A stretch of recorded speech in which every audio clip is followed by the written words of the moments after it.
Hey, what's going on, everybody? Justin here with my good friend Tim. Hi, see you again. If you guys have been following the channel, you've probably seen him in a couple cameos. Yeah, I've shown up once in a while. It's like mostly the trip videos and things. Yeah. And of course the last review of the Stormlight Archive. Yes, we did the Way of Kings. Way of Kings. That's right. Discussion panel. Yeah. And then obviously in this one we're gonna be doing. Yeah, he finally read the sequel, Words of Radiance. What, like 11 months later? Yeah, something like that. You know, I just couldn't help myself. Yeah. It took your passion for Sanderson was so strong. I broke down finally and was just like, you know, I just gotta. I spent $10 on that book. I gotta actually read it at some point. $10 actually not bad for that. Yeah. Yeah, I always get good deals. Man. Yeah, you do a good job on that. But yeah, so what we're gonna do here is kind of an in-depth discussion panel, kind of analysis review of all the different stuff going on with Words of Radiance. Yeah. And this is not going to be a rabid fan video. No. I don't know about Tim, but this is not going to be a rabid. If you're honestly, if you're the biggest Sanderson fan ever, a recent convert, you should probably... You should go watch Riven's discussion panel first. That's see what you're getting into. Though, I will say, this was definitely better than Way of Kings. Just I'll leave it at that for now. But that's... So, that's an improvement. Yes. Yes. And now on to the trash. No, we're not going to trash it. Yeah, I don't really do rant reviews. I probably should start doing rant reviews, but I just can't bring myself to do them, really. No, it doesn't really warrant a rant review. No, this one definitely doesn't. But yeah, we are going to discuss some of its flaws as well as some of the things we liked about the book. So, yeah, just prepare yourselves. So, let's get right to it. Yeah. So, the first category we're going to talk about is world building. World building. Just thoughts overall. You know, if you saw our video on Way of Kings, hint, wink, wink. We should have watched that video.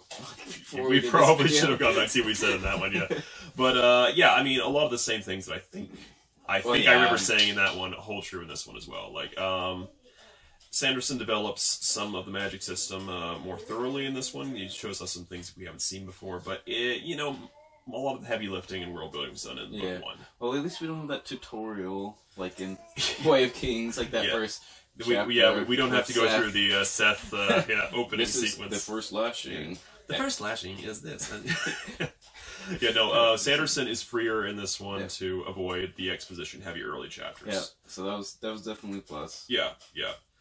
And in fairness, you know, he kind of needed to do that in the first book, but in this one, he's allowed to just sort of, you know, presumably we've read the first book. Hopefully you've read the first one. Yeah, do not go into Words of Radiance without having read Way of Kings. It's not going to work very well. Yeah.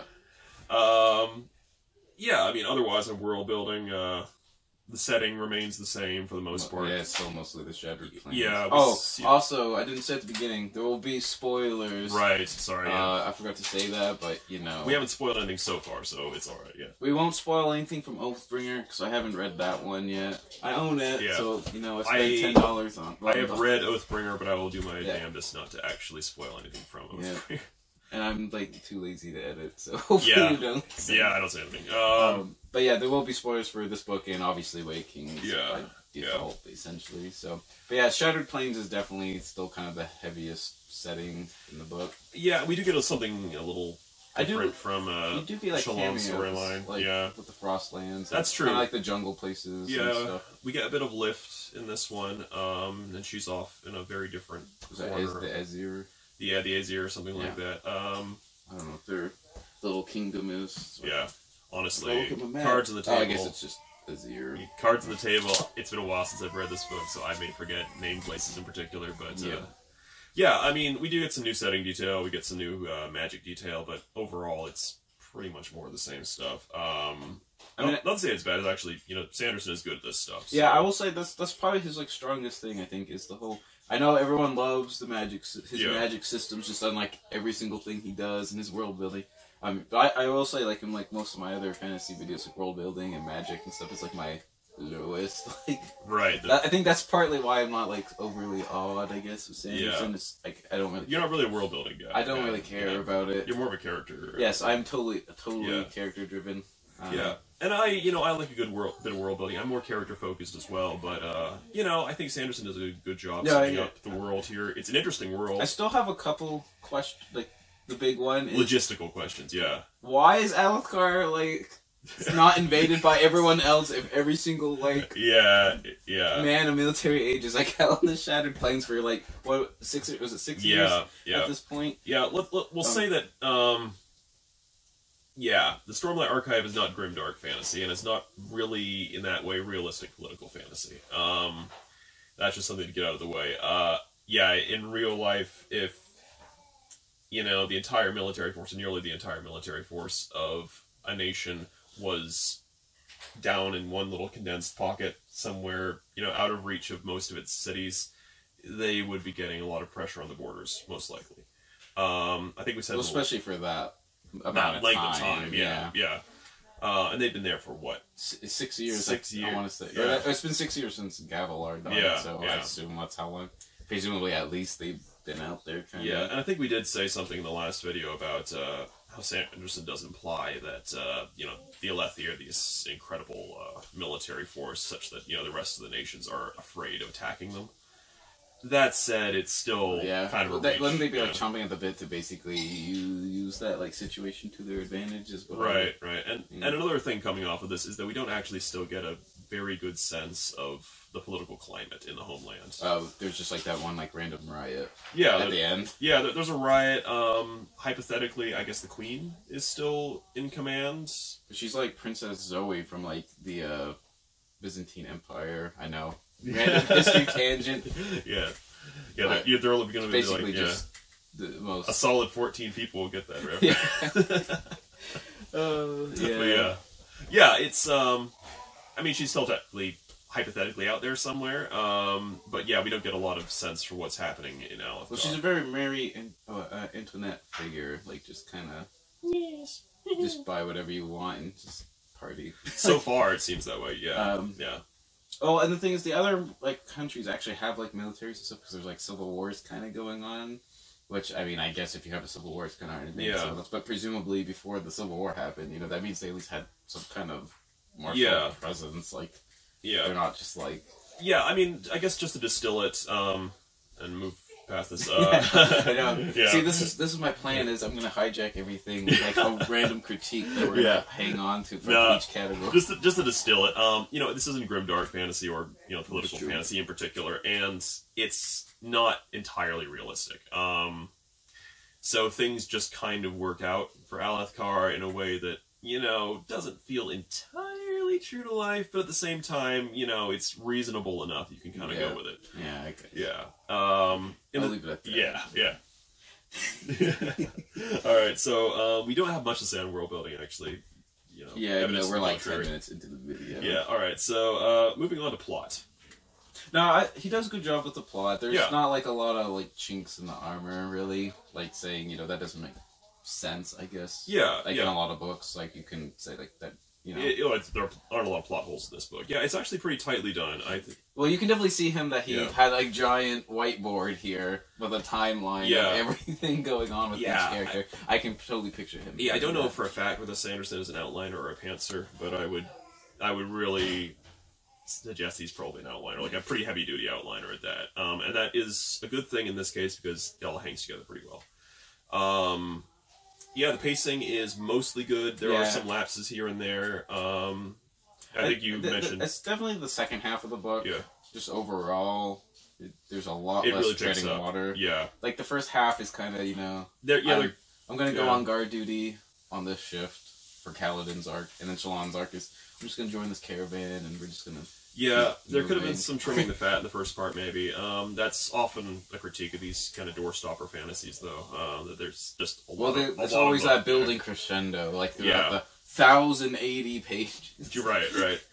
And you always start out kind of slow, and you build it up, and then there's the climax, of course, and then the denouement. But when you stretch that over a book that's over 1,000 pages long, that initial build-up section can seem like it takes a while. Now, it's not such a problem for Sanderson because he does have a pretty spare prose style that keeps you reading, and you don't really get lost in it too much. There's not that sense you could have in other books, not to name names, but where you're floundering about a little bit. You just wonder where the storylines are going. Sanderson always makes it pretty clear where things are going. And he usually gives you a good sense of, the stakes and why you should keep reading. Which, it is a mark of a pretty well-crafted plot. Alright. Yeah, the only plot problems I have were Shallan, but we're gonna deal with Shallan, as my own topic, since this is kind of like Shallan's book, I guess. It is Shallan's book, yeah. So we'll get, after we do, kind of the... After she was nearly totally superfluous in the first book, she finally gets her moment in this book. Yeah. Yeah. Alright. So prose, we kind of just talked about prose. Yeah, it's not too much, I guess, with... Not too much to add in this one. Yeah. It's similar. I think he does a better job on prose in this one. Well, there's not as much repetition. I remember in the first book, especially with, Kaladin's arc, you would have sort of the same things happening every single time, couple chapters, especially with, the Bridgemen. We gotta get them motivated. Oh, we hit one setback, and then we it just read, the same... short story, every time. You're saying, so it leads to a lot of similar scenes. Yeah. So a lot of the same language was used. Yeah, I'd agree with that, I guess. In this one, I think Sanderson chose maybe a plot that suited his style well, in that sense. I also think that it's just a little bit tighter in this one. Not to say that it was bad in the first one or anything. I think it's...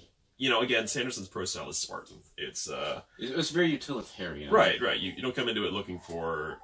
like a Ursula Le Guin or something like that. You don't get Martin food porn. right. Sanderson is a disciplined writer. He's more focused on plot than prose, I think. And it's about telling the story in a way that's not going to distract from the story. That doesn't mean you don't get a lot of really kind of lush imagery or anything like that. You don't get a lot of quotable descriptions or things like that. But it does its job pretty well. I think it did even a little bit better than the first one. So, yeah, pretty good. Nothing really stand out to me, honestly. You're not going to read it, in order to kind of germinate over and wow, that was a deep line of Kaladin considering. Well, there's not tons of allegory and symbolism and no, not a lot. Yeah, it's just telling the story, which is not a bad thing. It's just just what it is. Ooh, characters. On to characterization. Ooh, my most critical, important thing that I look for in a fantasy book. Right. Because this is the one thing that distinguishes a fiction book from all my non-fiction books. It's characterization. Yeah. So we're both character people, so we're probably going to spend longer on this section than on the others. All right. So we want to talk about the bad stuff first, or the good stuff first? Let's start on a positive note. All right.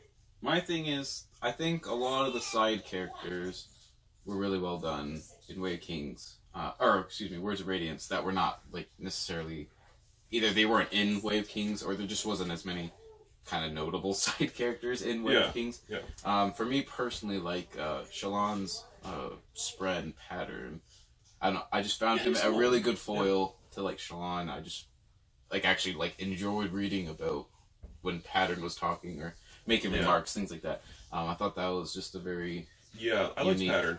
Side element, side character. I'd agree. Yeah, I think that Pattern also gave us a little more insight into Shallan's character in some ways. If only because we get so much of Shallan being the attempted comic relief and we'll get to that. But we also get a lot of her just kind of being very shy and very retiring. But Pattern is also part of her nature. And there's a reason that she's got this particular spren, and I think that hits, some more depth to Shallan, that's a little more subtly done, which is a nice thing to see. I like that side of Shallan that interacts with Pattern. I like the Pattern Shallan dialogues in general. I think are well done, and cast more light on Shallan's character than we got in the first one, maybe. Who was your favorite side character? I thought minor character. Yeah, I thought Adolin got some more good focus. Yeah, in this one. I thought in the first one he was kind of just a tool. Adolin was just kind of there in the first one. Yeah. It was mostly Dalinar's plotline on that side of the book, and Adolin was just kind of along for the ride. He had to decide, I guess, whether or not his dad was nuts. But once he had, it was more or less just treading water alongside until Dalinar finished his plotline. In this one, Adolin actually gets something to do. You actually see him thinking about things. Yeah, there's more agency in the Adolin stuff. You know, it's not just, you know, is my dad nuts? Yes or no? Yeah. It's, you know, he has his own problems and his own weaknesses and foibles. I won't say that Adolin is that interesting a character in and of himself. He remains kind of a flat character, but yeah, he's flat, but at least he has like things like, especially in this book, like with all the duels and stuff, he actually has like a interesting purpose, I guess. Yeah. So it's still like entertaining to read about him. He's not just kind of contemplating things. And then I know that flat character is sometimes seen as like a dirty phrase, like you don't want flat characters in your books, but you know, everyone does have flat characters, and they serve a useful function, which usually is a launch pad for things to happen in the plot, or as, you know, for other characters to get development. And that's what Adolin does. And that's right. Especially with like the 4-on-1 dueling scene, especially. That was really probably good. the most notable thing I can think of. That was actually quite a good scene. That was one of the highlights of the book for me. And it was all based on Adolin's doings. So and some of the Shallan Adolin scenes also, I think, gave Shallan some good stuff. So okay, we'll get to Shallan.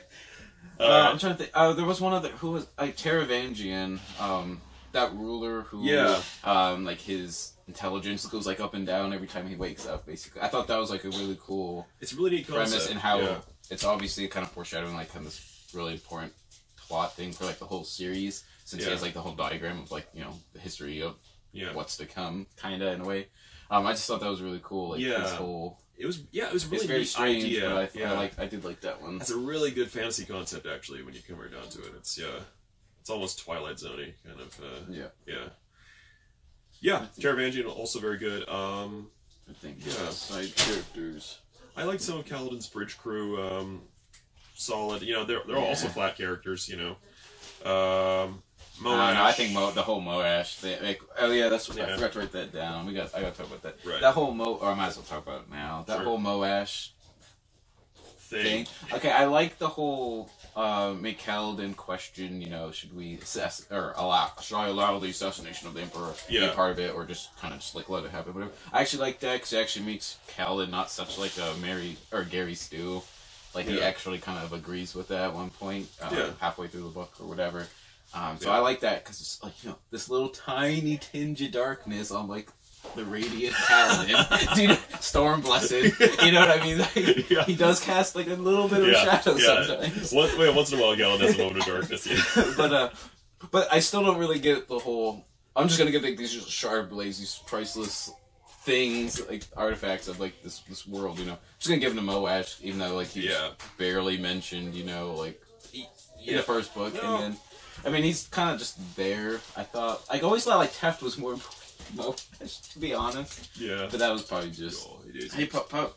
Yeah. You want to be in the video? Yeah, join us. Yeah. What are your thoughts on Kaladin Stormblessed? You're not gonna jump up? No. Yeah. Oh, I love those. But yeah. I don't know, Kaladin and Moash. It didn't entirely work for me. I think it's one of those things that kind of looked better in the outline. Yeah. You know, but in the moment it doesn't entirely make sense to the reader. Or at least it didn't to me. I mean, I'm sure there are many readers who thought, oh yeah, I can see why he would do that. And it kind of makes sense in the context of, you know, like him trying to decide. Well, he was just getting out of prison. Yeah. And, like, you know, he was obviously in a dark place. Right. He was like kind of going along with. You know, maybe he'll use these to kill them. Right. Or kill. The only problem I had with it, like I say, is, you know, actually the plot, the plot setting it up was really good. Like, you know, we have all this set up for Kaladin to be questioning his loyalty and to be wondering whether it's a good idea to kill the king. In practice, I never doubted that Kaladin was going to decide not to kill the king. You know, it just never occurred to me that he might. Well, I mean, I never really thought Kaladin was going to go along with killing the king in the long run. And that was the problem, you know. But it's just like the whole Shardblade thing. Like, it just... I don't know, like, pretty much any other scenario, it just would have been, like, better for me. Like, you know, he just keeps them and doesn't, activate them or use them. Or he gives them to, like, back to Dalinar or something, and tells them just, you know, use it for the war. Just something. Yeah, and I mean, it's been a while since I read the book, so I may be missing something, but I think it was, if I remember correctly, I think it was meant to make us doubt whether Kaladin was going to go along with Moash's plan. Oh, I thought it was, like, I thought, like, Callan thought like he could like use them almost to make it easier for him, like the plan to succeed. Yeah, I think that was it was supposed to make us question. I didn't question. I think that Kaladin's been set up too thoroughly as kind of a paragon type. Yeah. Also, say you're right. It's just it just clashed too much. I don't know. I just didn't know. Yeah, the realization maybe. Kaladin was going to save the day in the end. Yeah. There's no question. It's like Kaladin's a little bit too much of a Superman, to, like, for us to really buy that he's going to go dark. But, I could see where it was coming from anyway. Alright. Moving on to Shallan. Ooh, Shallan. And this is Shallan's book. This is pretty much Shallan's book. Yeah. Kaladin may be on the cover, but it's Shallan's book. Yeah, why is Kaladin on the cover? Because that's his like Super Saiyan thing. After he. Yeah. Those eyes aren't glowing, so I. Kaladin in the superhero pose. Yeah, it's because Seth is on the back, so this is the final duel. Yes. Or kind of final battle. Yeah. There's Kaladin in his Deadpool approved superhero pose. Yeah. So. Yeah, I'm not sure actually why. Yeah, apparently there was an earlier version of the cover where it was going to be Shallan. Well, was it this one? I know people are gonna be like heresy because like this image got like ripped out of my book. Oh really? Oh yeah, I see that. Yeah, I don't know whether that was meant to be the original, but I heard somewhere. I didn't rip that page out. It was like a scratch and dent sale. I think that's why, but it doesn't like make me lose sleep at night. So. Yeah, so one of those poster, I guess. But yeah. Yeah. All right, Shallan. Where do we start? Humor, maybe. All right. Her wittiness. Wait, did you laugh once, Tim? Out loud? No. All right. To myself? Not really. No. Like I just don't understand why people like this is like the cringiest humor like I've like read in fantasy. Yeah. I don't. I don't know if I'm just used to like the gallows dark humor from like some of the stuff like the darker fantasy I read and stuff. Yeah. But it just like it doesn't even like land on point most of the time. It's just kind of like awkwardly like there. Yeah. That's how I view it. It's just like. And again, humor is subjective and all, but at the same time, I didn't find it funny either. Well, but there's so much of it. It's literally every time she meets anyone new, it has to be like this random back and forth tennis match game of battle of wits. I'm just like, and I think on some level, people really do this? Like, ever? Yeah, ever? It only happens in Shakespearean drama. Ever? Yeah, it's very strange. It feels very stagey. It feels like the kind of thing, where we're all supposed to be kind of in on the joke, and yet we're not. It's well, it's like lamp shading, except without the lamp shading in a way. Yeah, well, you did bring up a good point. You know it's lamp shading, but he doesn't actually come out and like. Oh no, there's two instances. Okay, one is like when she's talking to Pattern about something, and I can't remember if it was Pattern or Shallan, but I think it was Shallan that says something like, "Well, humor or comedy is not funny if you have to explain it," and I'm just like. Yeah. Like, yeah. what? And we wondered, whether that was Sanderson we can get through it, because Shallan, of course, does explain her comedy quite a bit. There's an entire scene with Adolin where she has to explain her jokes over every pun. Over again. What each pun means, So, I wasn't sure if that was, like, lamp shading, but, like, after the fact instead of before the fact. It could have been. I'm not quite sure what that was. I think we are supposed to find Shallan a little awkward and a little cringy sometimes, but... That's the thing. She doesn't get that reaction from the other characters, which makes it feel a little, just a little bit of unreality there, Well, and the thing is, like I said, it's almost every character she talks to. Yeah, and we don't ever run into anyone who just goes, yeah, okay, whatever, you're lame. Yeah. Usually... Everyone always gets, like, really offended by her, like, wit and has to defend themselves, but it's like... Her sparkling repartee. Did that really affect you that much? Really? Did it? Like, it doesn't ring true to there's me. like that awkward... Not even the boot scene when they first meet, but when Shallan goes to the palace for the first time, actually Shallan and Kaladin's like on guard duty, whatever. There's like that really awkward. They just like throw middle school like insults at each other for like 2 pages. Yeah, and it's like I think that was supposed to be cute. Except you realize like Kaladin is like this demigod, right? Yeah, right. He's killed like a bazillion. Yeah, he's like just like. Your breath smells bad. It's like, yeah. Ow. It's like, I mean, he is also very young. In fairness, like they're both pretty young, but I don't think I did that when I was 20. No, I don't think so either. It's just it feels like it's it's a little forced. I think. Well, that's the trouble. And then that's the second one is Kaladin. Like when they're in the chasms, he says something like to the effect of like, maybe you try too hard at being witty, and then you're just like, do you think? Yeah. Yeah. So why do you fall? It doesn't make, it just doesn't make sense. Yeah. I don't know. I think there should, again, you know, if we're going to establish that she, you know, really isn't the comic relief, that this all is kind of, you know, we're supposed to be feeling sorry for her when she does this, then there maybe should have been more evidence to that. As it is, it kind of feels like, you know, Sanderson just lampshading something without fixing it, which is, you know, it's a way of dealing with the issue, but it's not really a good way. Yeah, I don't know. I just don't get it. Yeah, well, the humor, yeah, it was still funny to me. That was the takeaway. And that kind of makes a way for us to segue, I guess, into Shallan in general. I think that Shallan felt a little forced in this one. Her prominence felt a little forced. Her dialogue felt a little forced. Yeah, like almost all of her like little arcs are all very contrived in their own way.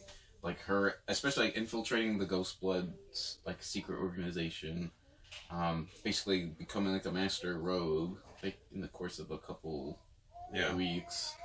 Yeah. Things like that. Like it just, like you said, it seems forced just to like fit the plot line. Yeah. In a way. I wonder. Don't know how far to go with this particular criticism. Do it. I'll do it. All right. Do it. All right. I give you sanction on my channel. All right. All right. You know, I like Shallan overall, but I do wonder whether she's Sanderson's favorite character to write. I get the sense that he really likes Kaladin. He really likes Dalinar. I get the sense that those are fun characters for him to write. Shallan sometimes feels like it's work. Sanderson is, you know, he's like he likes her in the outline stage. Maybe he likes her storyline. He likes her character in the abstract, but I'm not sure that he gets a lot of joy from writing Shallan, or at least he didn't in this one. That's just the way it felt to me, though. It could be that the character just didn't resonate with me, and that's, you know, me putting my own feelings onto what Sanderson's doing. But that was my takeaway, that Shallan might not be quite the same, you know, when he's trying to put her down on the page as she is up in his head somewhere. Yeah. I think some of that might have come across too, because she's not like one of the warrior type. Like most of his characters are fighters or whatever. You know what I mean? Yeah. For the most part, you know, you have Dalinar, you have Kaladin. You know, they're always doing.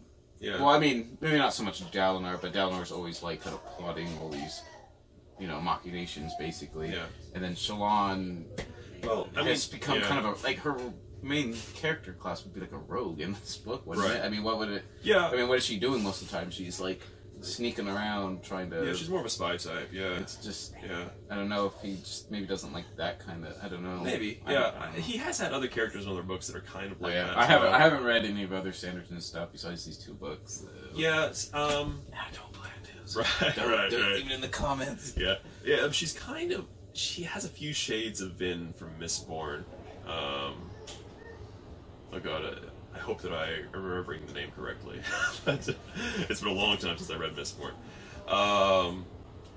Anyway, she has some shades, I think, of the protagonist from Mistborn. But I am, you know, but she's also supposed to be a little more lively, a little more witty, and just have more things going on. And you know, Sanderson, I think, maybe had more of a warmth in his depictions of. Again, we're going to go with the Mistborn protagonist because I'm not entirely sure I can remember the name anymore.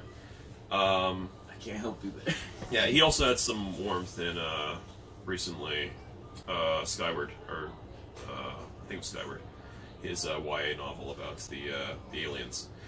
Again, another female protagonist, another kind of orphaned figure, but definitely felt a lot more kind of in her head, a lot more present. It didn't seem as forced. You know, Shallan just strikes me as maybe the character doesn't quite work correctly. Well, it almost kind of seems like I don't know. Like, I mean, because like I'm not a writer or anything, but almost like work. Does that make sense? Yeah. Like it's fun to write about Kaladin, you know, with all his superpowers. Even though Shallan has superpowers, it's different. I mean, you know what I mean? Like. Honestly, it's not as rule of cool. Exactly. Shallan's got some good powers, but honestly, if you could choose between, you know, being a kind of bright god who flies around through thunderstorms fighting people with magic spears versus being, you know, someone who can alter their appearance. Yeah. You know, one of these is just a little bit cooler than the other. Yeah. Yeah. Anyway, just to get back on track though, final thoughts on Shallan, and this being Shallan's book. Yeah, I think definitely the first half, before she gets to the Shattered Plains, could have been pared down. I do not like the mentor trope at all in like any book. Oh, any fiction book. It did feel a little fast. What was it? 10. 10, yeah. We had to look that up. Learning like any kind of like important or difficult or complicated skill in a couple of weeks, just I don't understand. I don't like that trope either. Because that's not how it works. And I see why authors do it. Like especially like in these big epic fantasies, where you have to like hurry things along. But yeah, it just isn't. Well, the whole book takes place over what, like 2 or 3 months. Because like at the beginning, you know, Dalinar scratches like 60 whatever days, and that's pretty quickly into the book. So say 3 months tops. The first month, about half the time is her traveling from her shipwreck on all the caravans and all that stuff. So say 6 weeks at most. I mean, she's literally like a master rogue on like Gentleman Bastard Scotland stuff in 6 weeks, and you're just like, she took a real crash course. Like it makes sense when like Scott Lynch does it, like, because the whole thing with chains is they're there for like 10 years, and they literally go off to like other places to learn stuff because it's a real apprenticeship. You literally can't learn these things just like willy-nilly. Yeah, in fairness, I think we are supposed to be like getting the impression that Shallan is flying more by the seat of her pants. Like there is a lot more luck involved here, but then if you go with that, you're infiltrating the Illuminati on luck, and that's like, I mean, come on. Yeah. I do think that she succeeds maybe a little too quickly. And it is, it's a common trope in epic fantasy, where somebody like, oh, I've never picked up a sword before, but, 1 month with my grizzled mentor, and I should be like the best swordsman in the land, totally ready to take on the Dark Lord. It happens a lot just because, you kind of want to start your protagonist from a, square one, relatable person to, demigod. You can, with training, you can do this too. Yeah, you don't want to start them off at a demigod level. But it also does feel a little cheesy, a little, tired. It's an old trope that doesn't really work that well anymore because some people have gotten around it in different ways. But yeah, it's I've seen it before a lot. Okay, I will say this: Shallan was definitely more important in this book than the first book. Oh yeah, I don't even like literally the whole first book was, well, I'm going to steal the Fabrial and study. Yeah, it was that like that was pretty much it. Yeah. Yeah, she's definitely kind of waiting in the wings in the first book. Yeah, so I will say once she actually got to the Shattered Plains, anyways, like stuff that she was doing actually had some weight to it and importance to it. So I definitely think that was definitely improvement. Yeah, once we got into the political stuff, I also liked was it High Lord? Savariel. Yes, that's the one I forgot for the word. His vibe. He and his wife were great. Yeah. Or his mistress. Oh, I'm sorry. I forgot. Yeah. Right? Yeah. I think it's his mistress. Yeah, you're right. You're right. Well, I think he does have a wife, but the wife like knows the mistress like lives with them or something. I forget. Yeah, it's something like that. Something. Yeah. But like the whole scene where they're just like chilling out during the Everstorm, and she's like sitting there reading a book, just like like F it, whatever. You know what I mean? They were fun characters. Yeah, I do like. I like their interactions with Shallan. Yeah, exactly. Yeah. There was a lot of scenes, where the right side character can bring out the best in Shallan as a character. And I would agree with that right there. Yeah, there's some good scenes. Like you said, like Adolin, Pattern, Savariel. Yeah. In the right setting, Shallan's great. In the wrong setting, she just, she feels like she's not. There's something not quite on. Maybe that will improve in later books. Who knows? But for now, Shallan's probably the weakest of the big three for me. Dalinar, Kaladin, and Shallan. Dalinar's still my favorite. I think Dalinar's... Okay, my Way of Kings review, I said Dalinar was the only character I even cared remotely about. So now it's Dalinar, Pattern, and Savariel. As long as Pattern and Savariel survive this series. Yeah. Actually, it's been talking about Pattern the whole time. Pattern will be the king at the end. Yes. It's the weight of Pattern. Yes. Truth lies. Yes. But so to sum up, I guess all right. So my takeaway is I think I gave away King's 2.5 stars. Yeah. I know. Booze, hisses. Woo. I'm gonna give Words of Radiance is a full star above Wave Kings. Yeah. So I'm gonna give it 3.5 stars. And, you know, if I really had to pick out of 3 or 4, like on Goodreads, I'd probably be giving them the benefit of the doubt and go to 4 stars. Yeah. My score, 4 stars. I did like the book for all my joking at its expense, but yeah, I thought it was fun overall. I actually think it's probably one of my favorites of Sanderson's stuff anyway. So, yeah. Yeah. I will say I do like what the one thing I do like about the Stormlight archive in general is just the grandness of it. I guess. There's a grandeur to the. But you actually know he's going to finish the series too. Yeah, Sanderson is reliable. He is a reliable writer. I mean, the man's a machine. He puts out a book every year, I know. at least, and they're all like bricks too. They're not like little novellas. Yeah. I mean, he must write like 30,000 words a month, something like that. It's just no more than that. Yeah, probably more. Yeah.